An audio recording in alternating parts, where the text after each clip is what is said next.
निश्चल भक्ति। एक गांव में एक निर्धन जुलाहा दंपत्ति रहता था। जुलाहे का नाम था माधव और उसकी पत्नी का नाम था कांता। वे दोनों बहुत परिश्रमी थे। सारा दिन काम करते, सुंदर सुंदर कपड़े बनाते, किंतु उनके बने कपड़ों की उनको अच्छी कीमत नहीं मिल पाती थी। फिर भी जो मिलता वे उसी में संतुष्ट रहते और एक टूटी फूटी झोपड़ी में रहकर अपना जीवन व्यतीत कर रहे थे। वे बहुत संतोषी स्वभाव के थे। वह दोनों भगवान श्री कृष्ण के अनन्य भक्त थे। दिन भर के परिश्रम के बाद जो भी समय मिलता उसे वे दोनों भगवान के भजन कीर्तन में बिता देते। माधव के पास एक तानपुरा और एक खड़ताल थी। जब वह दोनों मिलकर भजन गाते तो कृष्णा तानपुरा बजाता और उसकी पत्नी खड़ताल।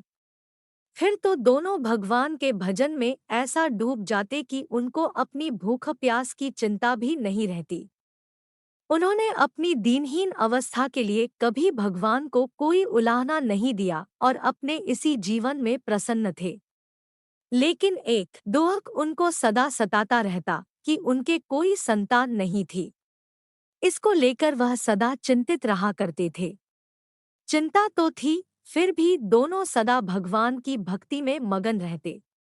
इसको भी उन्होंने भगवान की लीला समझकर स्वीकार कर लिया और निष्काम भाव से श्री कृष्ण भक्ति लीन रहे। जब उनकी आयु अधिक होने लगी तो एक दिन लीला ने सुंदर से कहा कि हमारी कोई संतान नहीं है।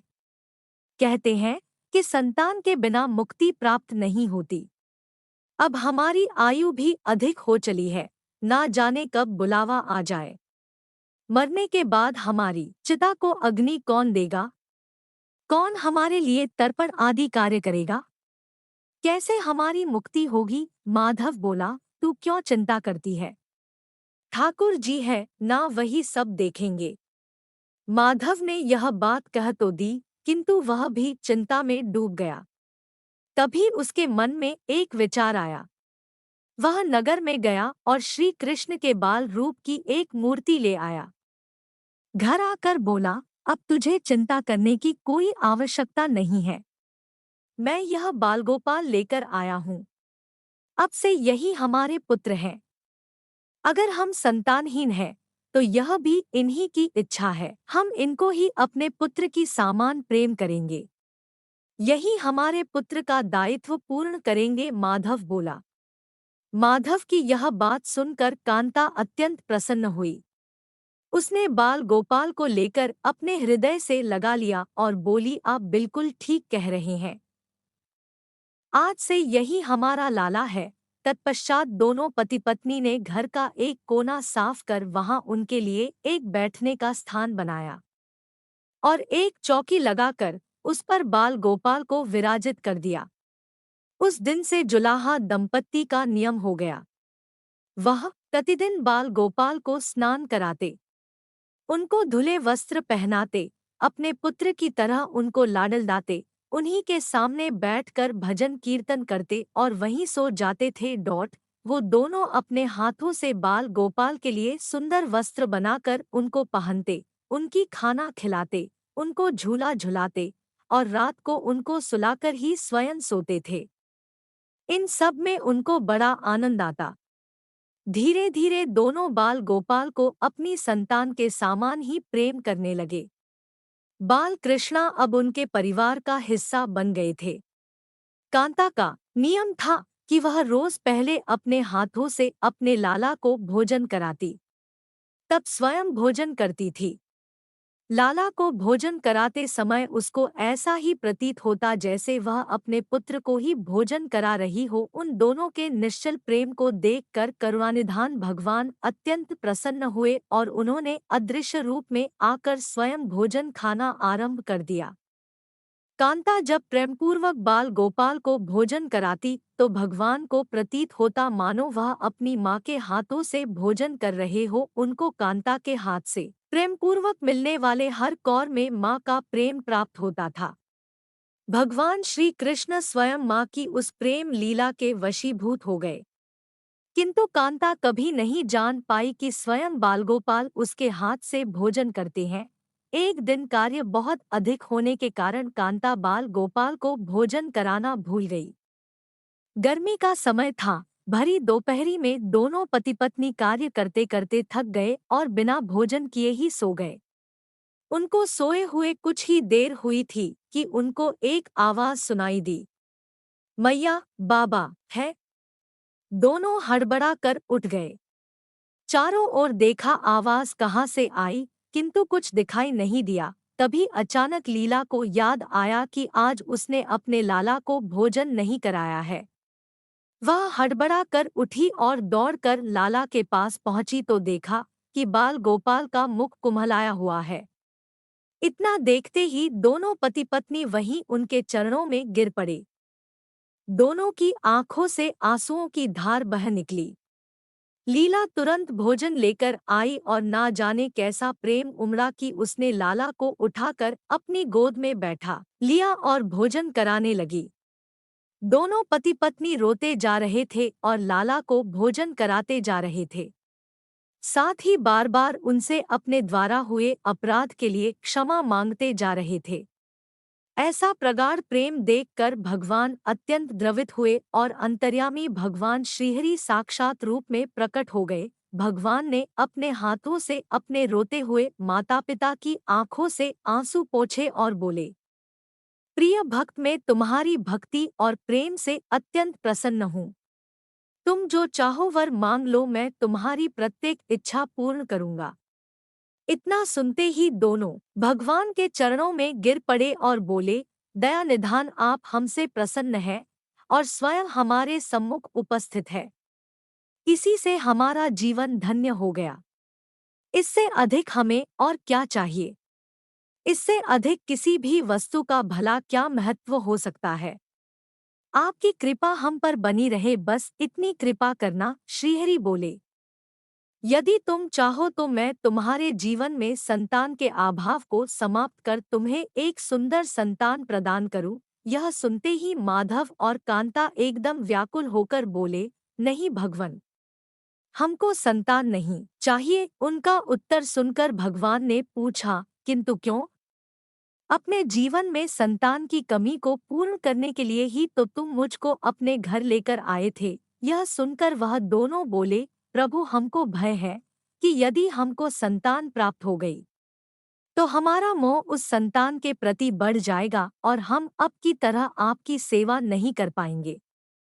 उनका प्रेम और भक्ति से भरा उत्तर सुनकर करुणा निधान भगवान करुणा से भर उठे। उनके विचार सुनकर स्वयं भगवान की आंखों से अश्रु टपक पड़े। वह बोले, हे मैया, हे बाबा, मैं यहाँ आया तो था आपके ऋण को उतारने के लिए, किंतु आपने तो मुझको सदा के लिए अपना ऋणी बना दिया। मैं आपके प्रेम का यह ऋण कभी नहीं उतार पाऊंगा। मैं सदा तुम दोनों का ऋणी रहूंगा। मैं तुम्हारे प्रेम से अत्यंत प्रसन्न हूँ। तुमने अपने निर्मल प्रेम से मुझको भी अपने बंधन में बांध लिया है। मैं तुम्हें वचन देता हूँ कि आज से मैं तुम्हारे पुत्र के रूप में तुम्हारे समस्त कार्य पूर्ण करूँगा। तुम्हें कभी संतान का अभाव नहीं होने दूंगा। तुम ये तो जानते ही हो कि मेरा वचन कभी असत्य नहीं होता। ऐसा कहकर भक्तवत्सल भगवान बाल गोपाल की प्रतिमा में विलीन हो गए। उस दिन से माधव और कांता का जीवन बिल्कुल ही बदल गया। उन्होंने सारा कामधंधा छोड़ दिया और सारा दिन बाल गोपाल के भजन कीर्तन और उनकी सेवा में व्यतीत करने लगे। भजन करते हुए उनको न भूख सताती न प्यास लगती थी। उन्होंने सभी प्रकार की इच्छाओं का पूर्ण रूप से त्याग कर दिया। अब माधव कभी कोई कार्य करता तो केवल अपने बाल गोपाल के लिए सुंदर सुंदर वस्त्र बनाने का उनके सामने जब भी गोपाल ही एक बालक के रूप में उपस्थित हो जाते और उनके समस्त कार्य पूर्ण कर देते। वह दंपति और बालक गांव भर में चर्चा का विषय बन गए, किंतु गांव में कोई भी यह नहीं जान पाया कि वह बालक कौन है, कहाँ से आता है और कहाँ चला जाता है। धीरे धीरे समय बीतने लगा। अब जुलाहे दंपति बूढ़े हो चले थे, किंतु भगवान की कृपा उन पर बनी रही। अब दोनों की आयु पूर्ण होने का समय आ चला था। भगवत प्रेरणा से उनको यह ज्ञात हो गया कि अब उनका समय पूरा होने वाला है। इसी के चलते एक दिन दोनों ने भगवान को पुकारा। ठाकुर जी तुरंत प्रकट हो गए और उनसे उनकी इच्छा जाननी चाहिए।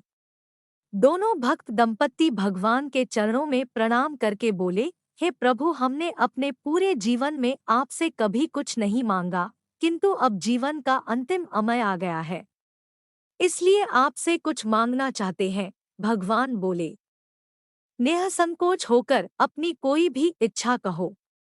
मैं वचन देता हूँ कि तुम्हारी प्रत्येक इच्छा को पूर्ण करूँगा। तब बाल गोपाल के अगाध प्रेम में डूबे उस वृद्ध दंपति बोले, हे नाथ, हमने अपने पुत्र के रूप में आपको देखा है। आपने भी पुत्र के समान ही हमारी सेवा की है। अब वह समय आ गया है जिसके लिए कोई भी माता पिता पुत्र की कामना करते हैं। हे दीनबंधु, हमारी इच्छा है कि हम दोनों पति पत्नी के प्राण एक साथ निकले। हे दयानिधान, जिस प्रकार एक पुत्र अपने माता पिता की अंतिम क्रिया करता है और उनको मुक्ति प्रदान करता है, उसी प्रकार हे परमेश्वर, हमारी अंतिम क्रिया आप अपने हाथों से कर हमें मुक्ति प्रदान करें। श्रीहरि ने दोनों को उनकी इच्छा पूर्ण करने का वचन दिया और बाल गोपाल के विग्रह में विलीन हो गए। अंत में वह दिन आ पहुंचा जब प्रत्येक जीव को यह शरीर छोड़ना पड़ता है। दोनों वृद्ध दंपति बीमार पड़ गए। उन दोनों की भक्ति की चर्चा गांव भर में थी, इसलिए गांव के लोग उनका हाल जानने उनकी झोपड़ी के पास आ गए, किंतु उन दोनों का ध्यान तो श्रीहरि में रम चुका था। उनको नहीं पता कि कौन आया है कौन नहीं। तभी अचानक एक चमत्कार हुआ। जुलाहे की झोपड़ी एक तीव्र और अलौकिक प्रकाश से भर उठी। वहां उपस्थित समस्त लोगों की आंखें बंद हो गई। किसी को कुछ भी दिखाई नहीं पड़ रहा था। कुछ लोग तो झोपड़ी से बाहर आ गए, कुछ वहीं धरती पर बैठ गए। तभी श्री हरि अपने दिव्य चतुर्भुज रूप में प्रकट हुए। उनकी अप्रतिम शोभा समस्त सृष्टि को आलोकित करने वाली थी, जो वातावरण में एक दिव्य सुगंध भर गई। वे अपनी मंदमंद मुस्कान से अपने उन भक्त माता पिता की ओर देख रहे थे। उनका यह दिव्य रूप देखकर दोनों वृद्ध अत्यंत आनंदित और मंत्रमुग्ध हुए जा रहे थे। अपने दिव्य दर्शनों से दोनों को तृप्त करने के बाद करुणामयी, लीलाधारी, समस्त सृष्टि के पालनकर्ता श्री हरि वहीं उन दोनों के निकट धरती पर ही उनके सिरहाने बैठ गए। भगवान ने उन दोनों भक्तों का सर अपनी गोद में रख लिया, उनके शीश पर प्रेम पूर्वक अपना हाथ रखा। तत्पश्चात अपने हाथों से उनके नेत्र बंद कर दिए। इतना करते ही तत्काल दोनों के प्राण निकलकर श्रीहरि में विलीन हो गए। पंचभूतों से बना शरीर पंचभूतों में विलीन हो गया। कुछ समय बाद जब वह दिव्य प्रकाश का लोप हुआ, तो सभी उपस्थित ग्रामीणों ने देखा कि वहां न तो माधव था, न ही कांता थी और न ही बालगोपाल बचे थे, तो मात्र कुछ फूल जो धरती पर पड़े थे और एक दिव्य सुगंध जो वातावरण में चारों ओर फैली थी। विस्मित ग्रामीणों ने श्रद्धा से उस धरती को नमन किया। उन पुष्पों को उठाकर ग्रामवासियों ने शीश से लगाया तथा माधव और कांता की भक्ति और गोविंद के नाम का गुणगान करते हुए चल दिए। उन पुष्पों को श्रीगंगा जी में विसर्जित करने के लिए।